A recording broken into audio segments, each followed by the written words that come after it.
क्या होता है, जलीय यौगिक होकर क्या बनाता है, फेरिक ऑक्साइड, या इसी का नाम है फेरिक ऑक्साइड हाइड्रेट बनाता है, जो कि हमारा ये है। और इससे क्या बना है, फेरिक ऑक्साइड हाइड्रेट बना है। ठीक है, इसमें कुछ नहीं होता है। देखो आपने क्या करा है, कुछ एक लोहे का कुछ निरीक्षण, ठीक है, उस पर जब आप ये संक्षारण की प्रक्रिया करना स्टार्ट करेगा, ठीक है, इसका जो ऑक्सीजन या ऑक्सीकरण अपचयन होना स्टार्ट हो जाएगा, तो इसमें क्या होगा कि जंग लगना आएगा। और वो जो जंग लगेगा वो कैसा होता है, लाल भूरे रंग का होता है। ठीक है, आप उसको हटाते रहोगे, उससे जब वो हटता रहेगा तो उससे हमारे लोहे का जो भार है वो कम होगा। ठीक है, ताकि और जो हमारा लोहा है वो कमजोर भी पड़ेगा। तो संक्षारण यही है, जो ये जितने भी हैं लोहे का जंग।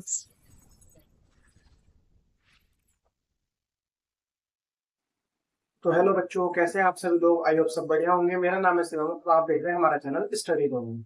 तो जैसे कि हमने इससे पहली वीडियो में पढ़ाया था क्लास 10 की साइंस का चैप्टर नंबर 1 रसायन अभिक्रिया एवं समीकरण, और ये हमारा द्वि विस्थापन अभिक्रिया तक हो चुका था। तो आज हम इससे आगे का पढ़ाई करेंगे, जो कि वो था लेक्चर नंबर 1, और उस पर आप लोगों को काफी अच्छा सपोर्ट रहा है।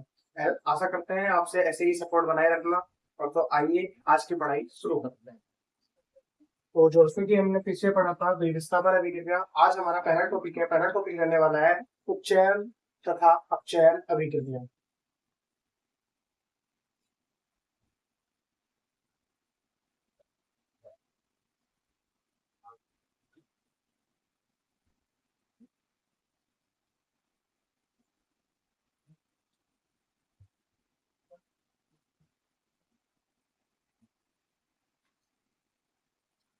तो एक आसान भाषा में समझेंगे उपचयन और अपचयन क्या है।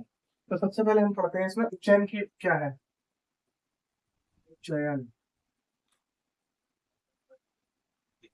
तो उपचयन वे अभिक्रिया है जिसमें पदार्थ का ऑक्सीजन का योग होना तथा हाइड्रोजन का ह्रास होना, या फिर पदार्थ से इलेक्ट्रॉन का निकल जाए। तो ऐसी अभिक्रिया जिसमें ऑक्सीजन का योग हो जाए तथा हाइड्रोजन का ह्रास हो जाए, या फिर पदार्थ से हमारे इलेक्ट्रॉन निकल जाए, वे अभिक्रिया हमारी क्या कहलाती है, उपचयन अभिक्रिया कहलाती है। यानी कि ऐसी अभिक्रिया जिसमें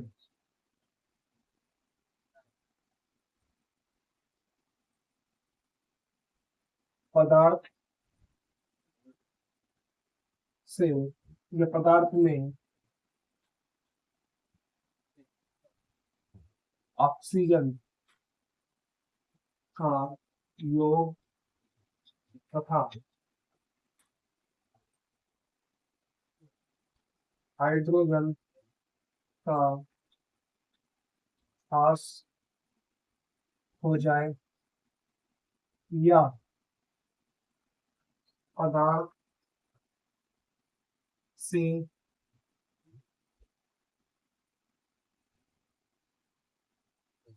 इलेक्ट्रॉन निकल जाए,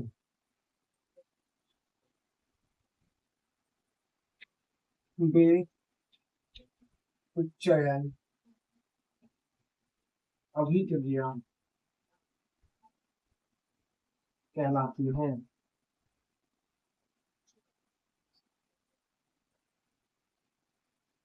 यानी कि वे अभिक्रिया जिसमें ऑक्सीजन का योग तथा हाइड्रोजन का ह्रास हो जाए। ह्रास का मतलब है कमी हो जाए, या पदार्थ से इलेक्ट्रॉन निकल जाए, तो वे अपचयन अभिक्रिया कहलाती हैं। एग्जाम्पल हम दे सकते हैं 2Cu+O तापन पे हमारा यहाँ बनेगा CuO। ठीक है, यह है हमारा तापन, ऑक्सीजन,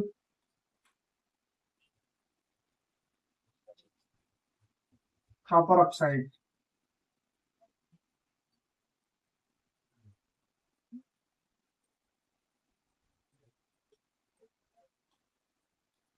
यानी कि वे अभिक्रिया जिसमें ऑक्सीजन का योग या तथा हाइड्रोजन का ह्रास हो जाए, या पदार्थ से इलेक्ट्रॉन निकल जाए, वे अपचयन सॉरी वे उपचयन अभिक्रिया कहलाती है। तो देखो इसमें क्या हुआ है, ऑक्सीजन का योग हुआ है कि नहीं हुआ है।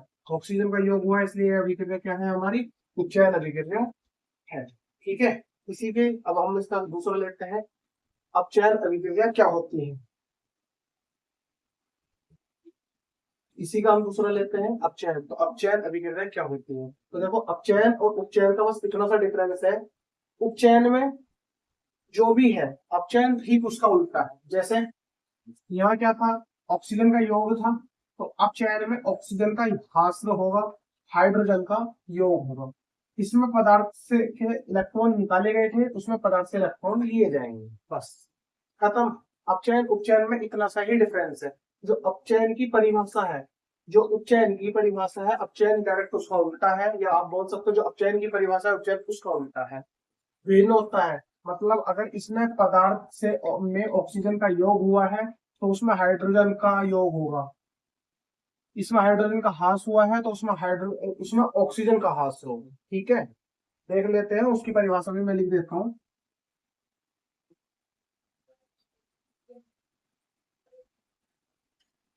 वही देख लो, इसका मैं CU प्लस O2 कार्बन 2 ठीक है। अपचयन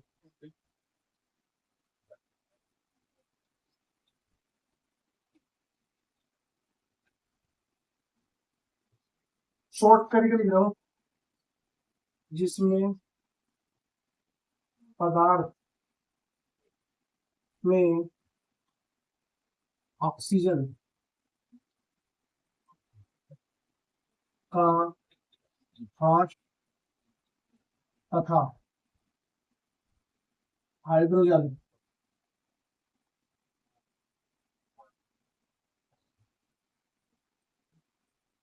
का योग या पदार्थ में पदार्थ से इलेक्ट्रॉन या पदार्थ को इलेक्ट्रॉन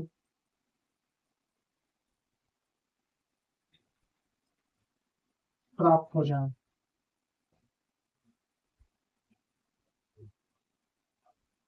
वे अभिक्रिया क्या कहलाती है, हमारी अपचयन अभिक्रिया कहलाती है। ठीक है, यानी कि वे अभिक्रिया जिसमें हमारा क्या होना है, ऑक्सीजन का ह्रास हो तथा हाइड्रोजन का योग हो, पदार्थ को इलेक्ट्रॉन प्राप्त हो जाए। इसमें क्या था, ऑक्सीजन का योग हो रहा था, हाइड्रोजन का ह्रास हो रहा था, और पदार्थ से इलेक्ट्रॉन निकाले जा रहे थे। इसमें पदार्थ को इलेक्ट्रॉन मिल रहे हैं, ऑक्सीजन को मिल रहे थे, इसमें निकाले जा रहे हैं, उसमें हाइड्रोजन निकल रहा था, इसमें हाइड्रोजन मिले।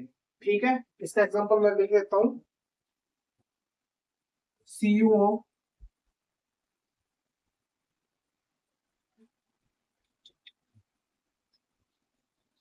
प्लस H2,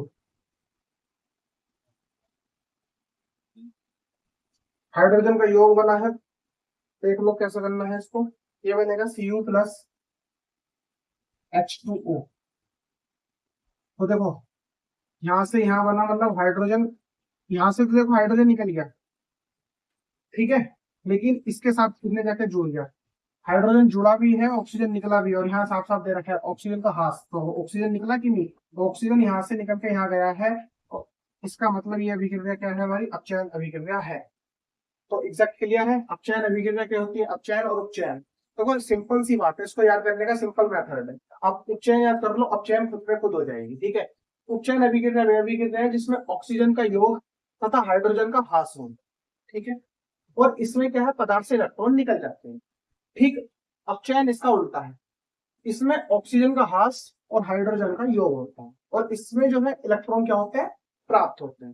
ठीक है, आगे चले, चलो, तो आइए अगला देखते हैं।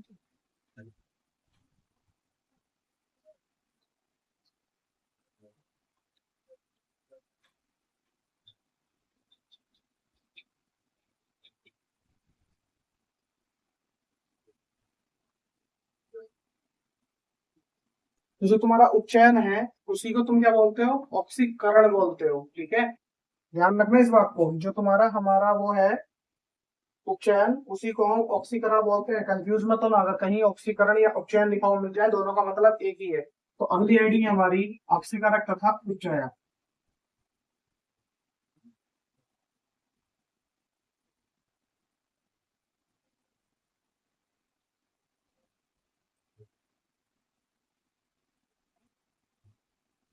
देखो जैसा भी तुमने उपचयन अपचयन पढ़ा था सेम उसी के जैसे हैं और उसी से ये ही बने हैं, ठीक है, उसी से ही बने हैं ये भी। तो सबसे पहले आपसीकारक और उसके बाद अपचयन, दोनों को पढ़ते हैं एक ही बार, एक ही भाषा में आसानी के साथ, ठीक है।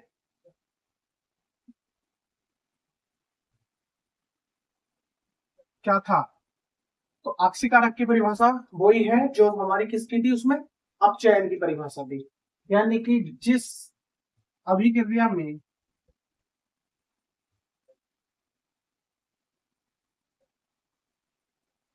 पदार्थ का अपचयन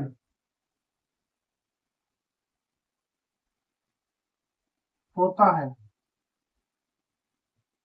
या या पदार्थ को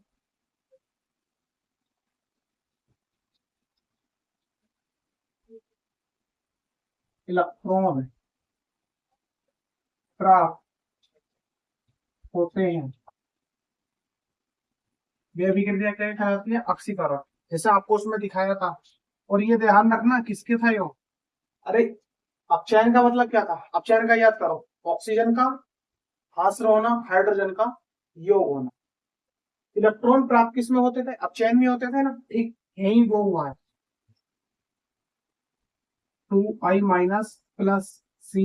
+ क्या क्या हुआ, हमारा अपचयन हुआ और इसने क्या करा, 2 इलेक्ट्रॉन नेगेटिव +I2 पॉजिटिव। देखो यहाँ से और यहाँ क्या हुआ, +2 इलेक्ट्रॉन क्या करे इसने लिए, देखो यहाँ प्लस का था माइनस में गया, यानी कि 2 इलेक्ट्रॉन लिए और इसी को हम क्या करें, यहाँ क्या हुआ है, अपचयन हुआ है। इलेक्ट्रॉन प्राप्त करने का मतलब है यहाँ क्या हुआ है, अपचयन हुआ है। और जहां भी हमने बताया जहां भी इलेक्ट्रॉन प्राप्त होते हैं वहां अपचयन होता है, और अपचयन जिस अभिक्रिया में पदार्थ अपचयन करते हैं उसको हम क्या बोलते हैं, ऑक्सीकारक अभिक्रिया बोलते हैं, ठीक है। इसी का हम दूसरा लेते हैं अपचयन।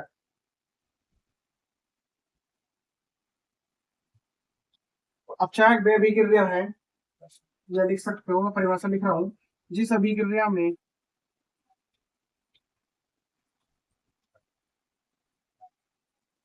पदार्थ का उपचयन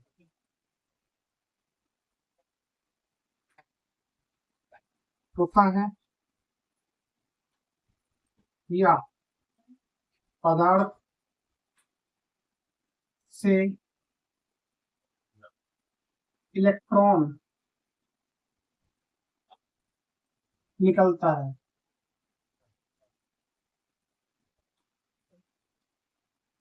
वे अभिक्रिया क्या कहलाती है, हमारी उपचयक, ठीक है। तो आइए इसका एग्जांपल देखते हैं, निकलते हैं, ठीक है। इसका एग्जांपल है 2Fe3 + 2I- और यहाँ बना हमारा 2Fe+2 + I2। तो देखो यहाँ 2 इलेक्ट्रॉन डोनेट करने के, यानी कि ऑक्सीकरण करने के बाद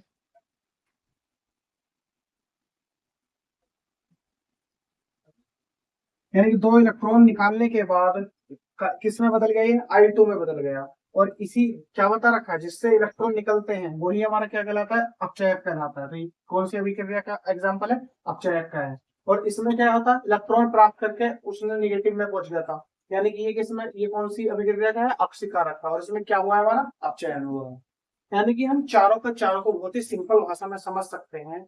जो हमारा ऑक्सीकरण और उपचयन है उसमें हमारा हाइड्रोजन का तो योग होता है, सॉरी, उसमें हमारा ऑक्सीजन का योग होता है और हाइड्रोजन का ह्रास होता है, तथा पदार्थ से हमारे इलेक्ट्रॉन निकल जाते हैं, ठीक है।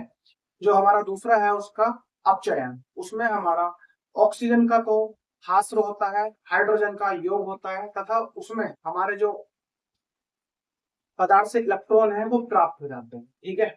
ठीक उसी प्रकार हमारा आते हैं इसी के ऑक्सीकारक तथा उपचायक। ये ऑक्सीकारक तथा उपचायक और कुछ नहीं है, उन्हीं के एजेंट है, ठीक है। इसमें क्या है, जो ऑक्सीकारक है तो उसमें जो अपचयन था उसकी परिभाषा हमारी ऑक्सीकारक की परिभाषा है। अपचयन में क्या था, इलेक्ट्रॉन प्राप्त होते थे, तो ठीक इसी में भी इलेक्ट्रॉन प्राप्त हुए, ठीक है। ऐसी उपचयक में, उसमें जो उपचयन की परिभाषा थी उसमें इलेक्ट्रॉन निकलते थे, इसमें अपचयक में होता है, ठीक है। चारों बहुत ही सरल भाषा में है, समझ नहीं है, एक बार आराम से पीछे को बैठ करना वीडियो को अच्छे से देखो। चारों एक दूसरे से रिलेट है। अगर किसी एक की भी परिभाषा आपको याद है तो चारों की बड़े प्यार से करो। ठीक है, चलिए आगे चलते हैं और अगला टॉपिक है हमारा रिडॉक्स।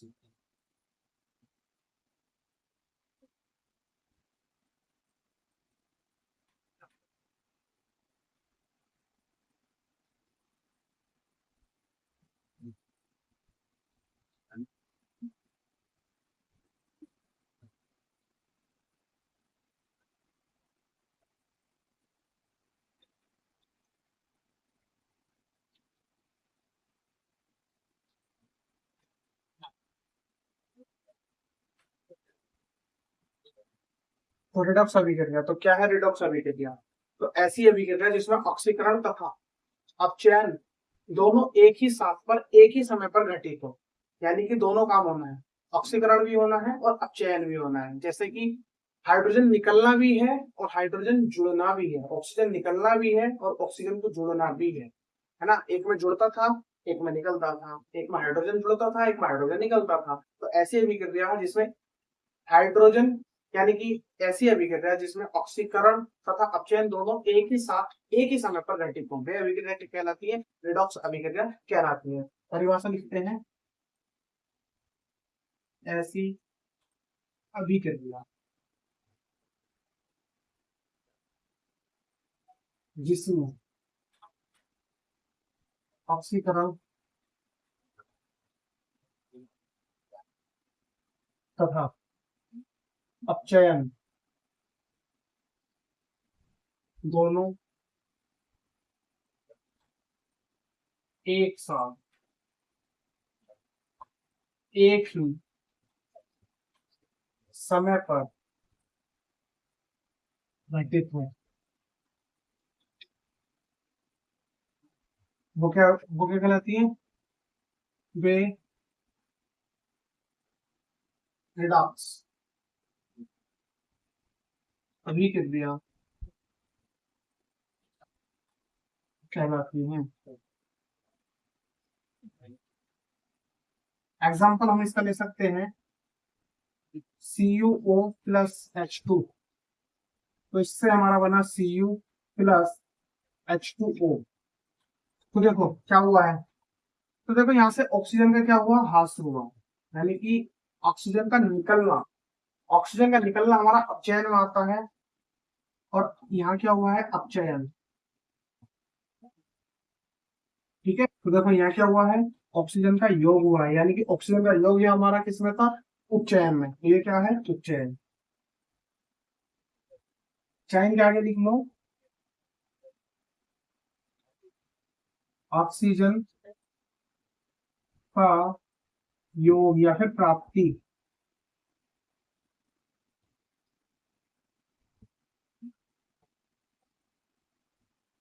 ऑक्सीजन का आश्रय।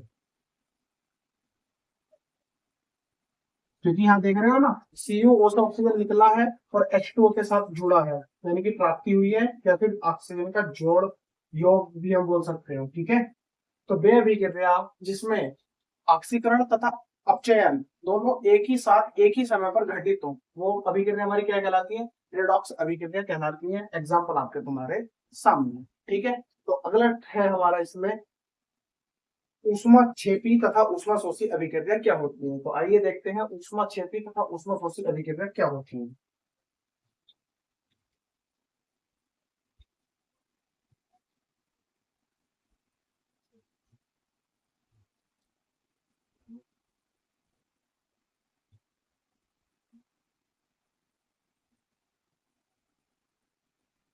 तो देखिए, ऊष्माक्षेपी तथा ऊष्माशोषी अभिक्रिया क्या है।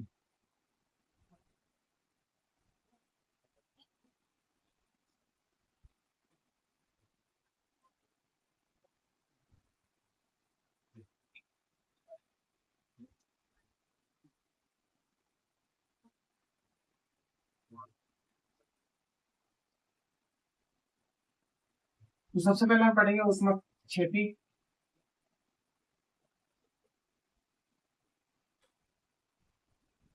और दूसरे पे हम पढ़ेंगे ऊष्माशोषी।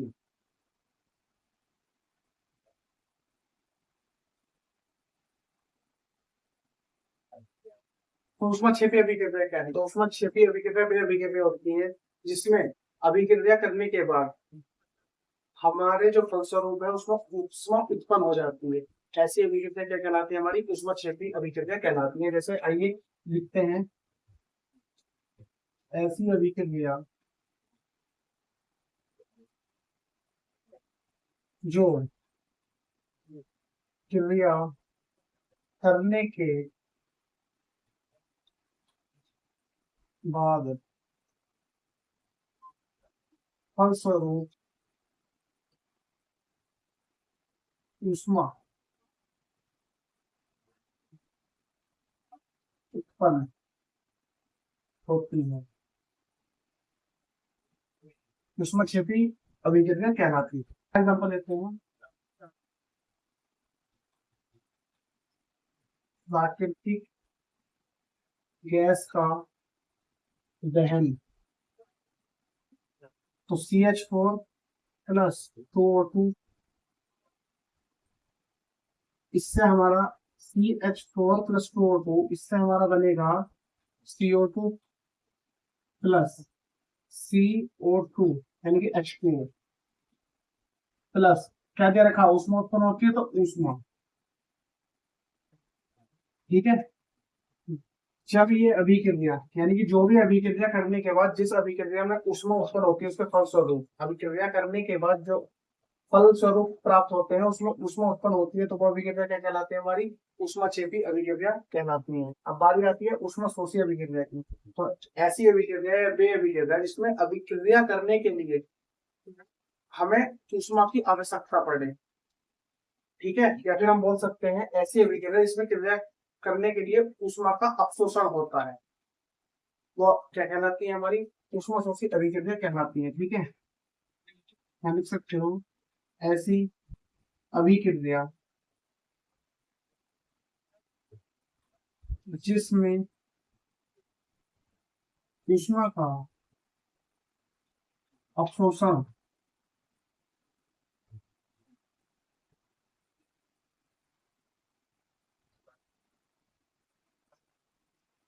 होता हो, वे अभिक्रिया क्या कहलाती है? हमारी ऊष्मा शोषी अभिक्रिया कहलाती है। ठीक है, एग्जाम्पल HgO प्लस ऊष्मा, तो देखो इसमें क्या होगा? ऊष्मा की आवश्यकता पड़ी। ऊष्मा का अवशोषण का मतलब है जिस अभिक्रिया को करने के लिए या क्रिया को करने के लिए ऊष्मा की आवश्यकता पड़ती है, उसके लिए हमें क्या कर, वो अभिक्रिया कहलाती है ऊष्मा शोषी अभिक्रिया कहलाती है। तो यहाँ क्या बनेगा? Hg प्लस O2, यहाँ भी दो।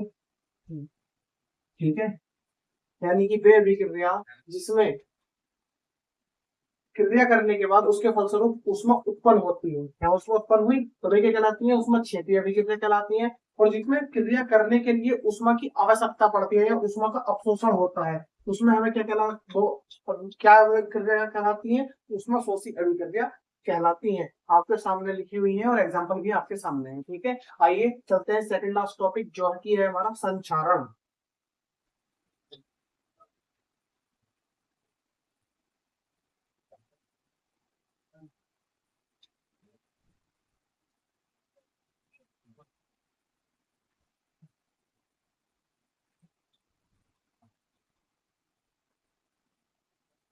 तो आइए अगला टॉपिक हमारा संचारण।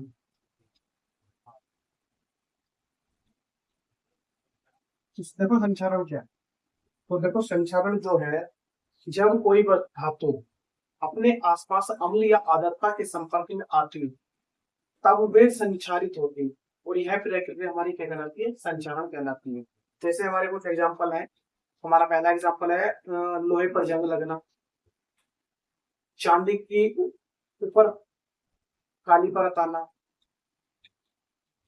तांबे के ऊपर हरी परत आना, ये सब किसके एग्जाम्पल है? संचारण के एग्जाम्पल। भाषा लिखते हैं, जब कोई धातु अपने आसपास अम्ल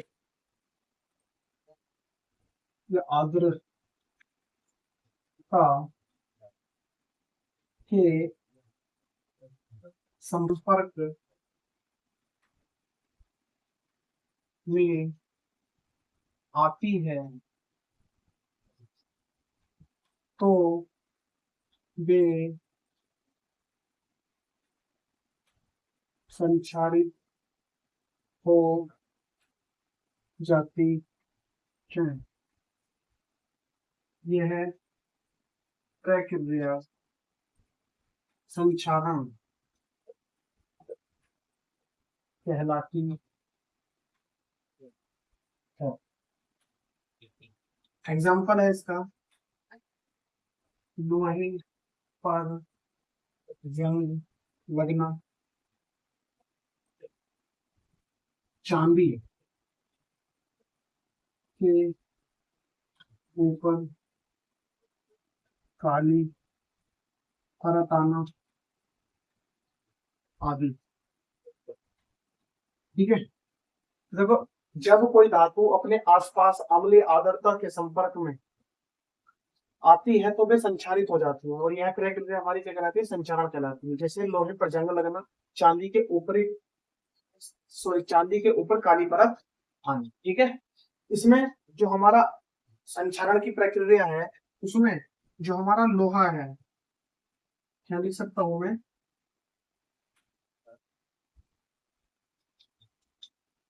संचारण की प्रक्रिया में लोहे का ऑक्सीकरण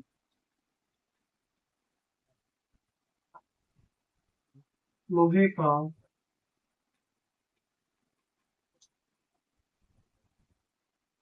या हम बोल सकते हैं उच्चयन होता है तथा एक यौगिक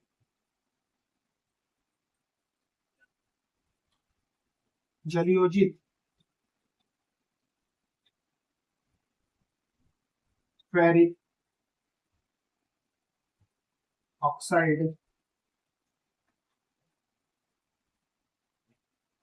ये बोल सकते हैं Fe2O3 into XH2O, ferric oxide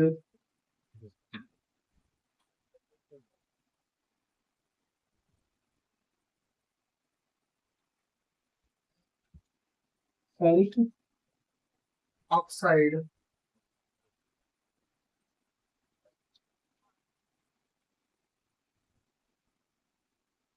hydrate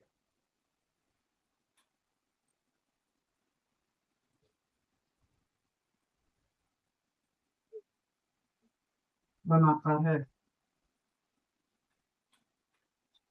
कैसे बनाता है देखो, 2Fe plus 3/2O2 plus XH2O, इससे हमारा क्या बनेगा, फेरिक ऑक्साइड हाइड्रेट बनेगा, जो कि ये है, कितना है, Fe2O3 इंटू XH2O।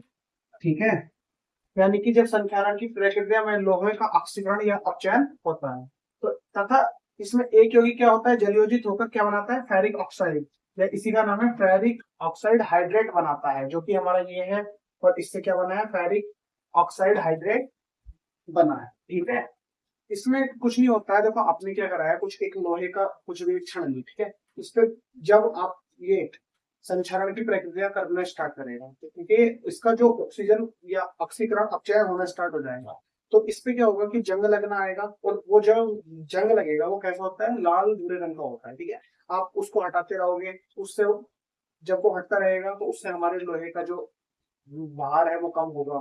सही है, ताकि और जो हमारा लोहा है वो कमजोर भी पड़ेगा। तो संचारण में यही है, जो ये जितने भी हैं, लोहे पर जंग लगना, चांदी के ऊपर काली परत आना, इससे क्या है, हमारी जो भी बॉडी होती है, जो भी हमारा पदार्थ होते हैं उसको नुकसान पड़ता है। ठीक है, अब बताओ, हमारे लोहे की अच्छी खासी धातु पे है, बढ़िया नई धातु है, और उस पर जंग आ गया, और फिर जब उसको हटाओगे तो हमारी पदार्थ की जो क्षमता थी वो कम होगी कि नहीं, और जब वो कम होगी मतलब उसका जो असली भार था वो कम हो जाएगा। जो जितनी बढ़िया पहले थी वो उतनी बढ़िया नहीं रहेगी। ठीक है, तो ये था हमारा संचरण। और अब हमारा इसमें लास्ट टॉपिक बचा है जो है हमारा विकृत गंधिता। तो आइए उसको भी पढ़ लेते हैं, विकृत गंधिता।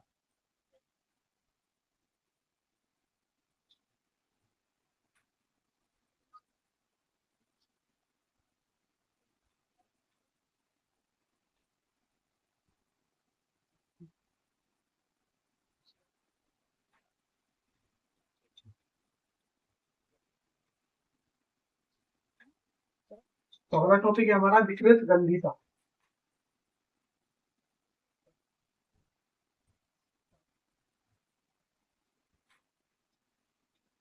तो सबसे पहले हम जानते हैं कि विकृत गंधिता होता क्या है।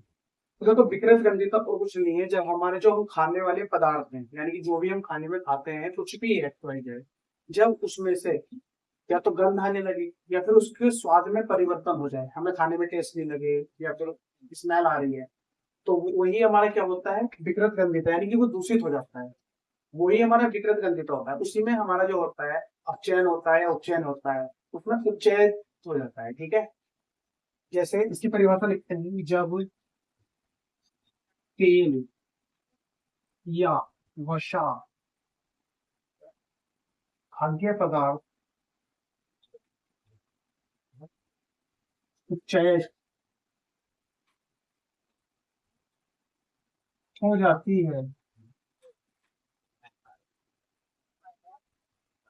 हाँ, ये विकृत गंधी हो जाती है।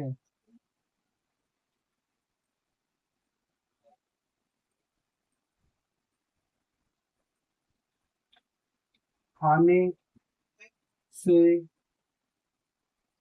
गंध आना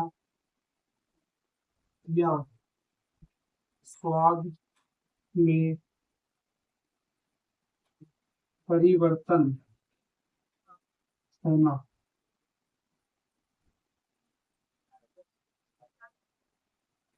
स्वाद में परिवर्तन हो जाता है, ये घटना विकृत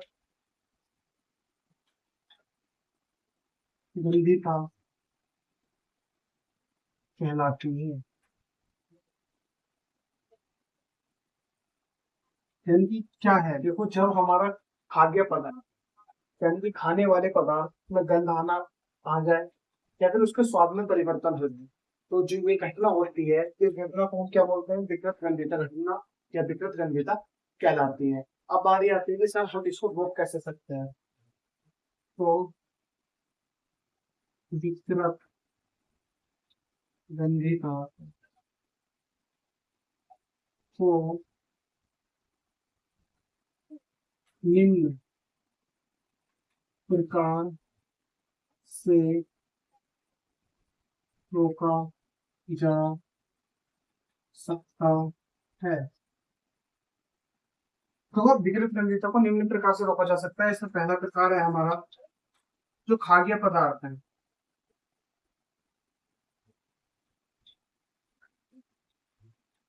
को वायुरोधी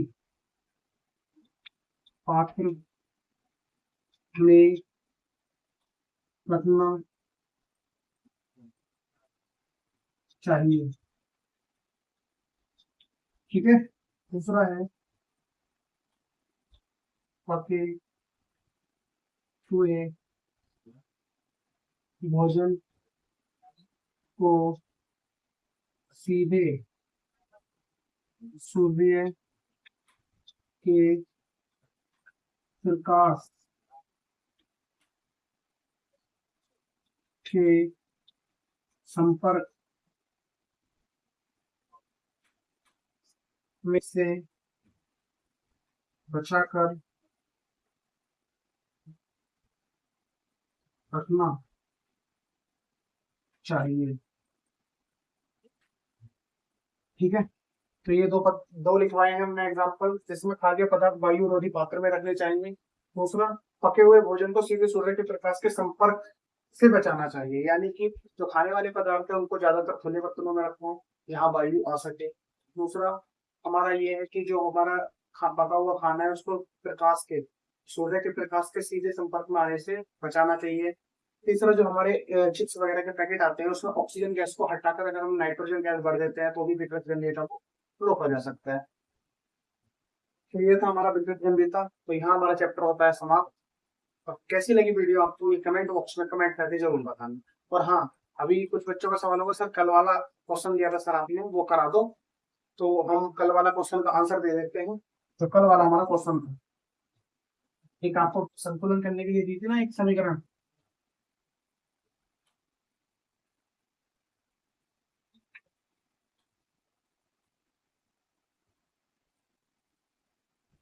तो कल एक समीकरण दी थी, कौन सी थी वो? KiCl4 H2 जो था प्लस Mg, इससे हमारा क्या बना था? Ti plus MgCl2। तो देखो इसको संतुलन कैसे करते हैं। Ti एक है, क्या बताया था? एक एक करके पकड़ते चले जाओ आप, इसको संतुलन करते चले जाओ, खुद का खुद संतुलन है। Ti एक है, Ti एक है। Cl कितने हैं? सब 4 हैं, और यहाँ Cl कितने? 2। तो हमेशा बताया था कहाँ लगाओगे, यहाँ पे लगाओगे, यहाँ नहीं लगाने के। तो 2 लगा दिया रो सर, 2 दूनी 4 और 4 सर, Cl हो गया बैलेंस। बचा क्या सर? Mg कितने हैं? 2, और यहाँ कितने हैं? 1। तो लो जी, Mg भी हो गया बैलेंस। तो ये था कल का HW का तुम्हारा आंसर, जो कि आपको संतुलन करके ये दिखाती है। ठीक है, तो आज की वीडियो यही समाप्त करते हैं, और चैप्टर हो चुका है हमारा कंप्लीट। कल हम इसके कुछ संतुलन की समीकरण कराएंगे और इनको संतुलन करना सिखाएंगे, कि इनको प्रैक्टिस करवाते हैं कि संतुलन करते कैसे हैं। और आपसे जो क्वेश्चन किया गया था कि कमेंट बॉक्स में कमेंट करके बताना है कि लाइव क्लास लगाएं कि नहीं लगाएं, तो आप कमेंट करना और हम उस पर लाइव क्लास भी लगा देंगे। ठीक है, मिलते हैं नेक्स्ट वीडियो में, तब तक के लिए बाय बाय।